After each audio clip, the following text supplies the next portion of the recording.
Good morning to all my dear friends. Good morning, sir. Today now we are going to learn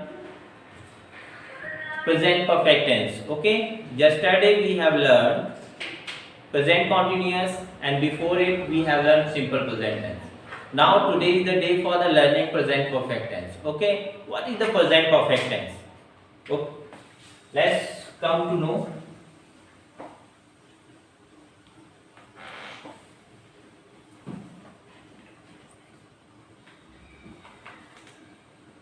present perfect tense what is this. पहले तो अपन को इसकी हिंदी जानना जरूरी है। तो firstly we have to know the what is the means of this tense. So firstly जैसे present perfect tense पूर्ण वर्तमान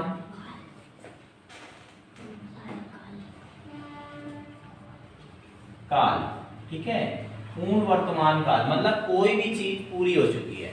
the anything whatever has been completed. अब जो कार्य पूर्ण हो चुका है उस चीज के लिए बताने के लिए किया जाता है। तो मोस्टली हमको ये ध्यान होना चाहिए कि आएगा क्या। इसकी हिंदी वाक्यों के अंत में हमको चुका है, चुकी है, चुके हैं आना चाहिए। पहले तो हम ये देखेंगे। कई बार ये चीजें नहीं भी आती हैं और हमको तब भी प्रेजेंट परफेक्ट टेंस का मतलब निकालना होता है। जैसे या है, ये है, ये है। अगर इस तरीके से भी आता है तब भी, जैसे मेरे पिताजी बाजार गए हैं मतलब जा चुके हैं, बात तो वही सेट हो रही है लेकिन हमारे कहने का मतलब केवल परफेक्ट टेंस है। वो चीज काम हो चुका है। जो तुरंत का पास्ट होता है, जो एग्जैक्ट मतलब अभी अभी का पास्ट होता है, उसको हम प्रेजेंट परफेक्ट में यूज करते हैं। क्लियर? अब आप लोग समझ चुके होंगे। चलिए देखते हैं स्ट्रक्चर क्या है इसका। बहुत इजी है। सब्जेक्ट अगर I, you, we and they, I you we they आता है तो हमें इसमें परफेक्ट टेंस में हैव का यूज करना होता है प्लस वर्ब थर्ड फॉर्म। अब हमें थर्ड फॉर्म एंड ऑब्जेक्ट का यूज करना होगा। अभी तक क्या कर रहे थे अपन? Simple present first form, present continuous में हमने आईएनजी फॉर्म यूज की थी। अब यहां थर्ड फॉर्म यूज कर रहे हैं। उसी तरीके से अगर सब्जेक्ट, अगर हमें देखे सब्जेक्ट ही, सी, इट या किसी का नेम आ जाए तो हम नेम के साथ हमें प्लस हैज लगाना होगा एंड वर्ब का थर्ड फॉर्म यूज करेंगे, वी एंड ऑब्जेक्ट। अगर हम इस तरीके से सेट करते हैं सेंटेंस बन जाता है। उसके बाद ईटीसी, बाकी चीजें वैसे ही यूज करनी है जैसे हमने यूज किया था।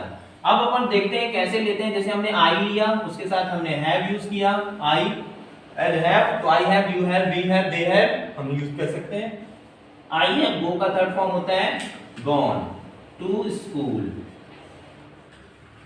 आई हैव गॉन टू स्कूल, मैं स्कूल जा चुका हूं, मैं स्कूल जा चुका हूं, ठीक है। हम इसमें यहां पे देखेंगे। अब ही हमने लिया, ही सी इट या नेम से कोई भी लीजिए, उसके साथ हमें यूज करना है has. He has sung a song, he has sung a song today। अब इसको हम सेम वैसे ही समझ सकते हैं कि हम पीछे से लेके हम आ सकते हैं जैसे हमने नंबरिंग से बताया था। Number 1, number 2, number 3, number 4।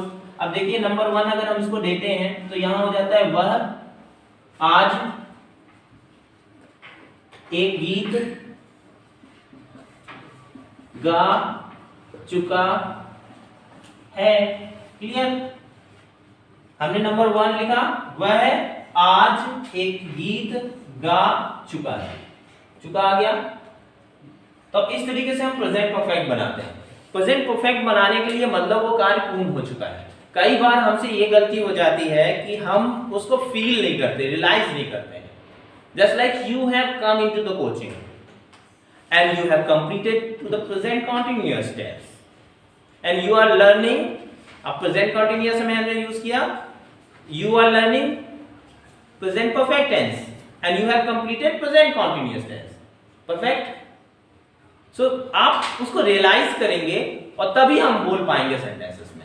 जैसे हम इसको फिर बोल सकते हैं, जैसे I have got up early in the morning and after morning calls I have taken tea and breakfast, then after I have got ready for the coming to RK Scrapper Academy and now you have come into the RK Scrapper Academy also। है ना, तो इसको हमको realise करेंगे तो हम present perfect बोल पाएंगे।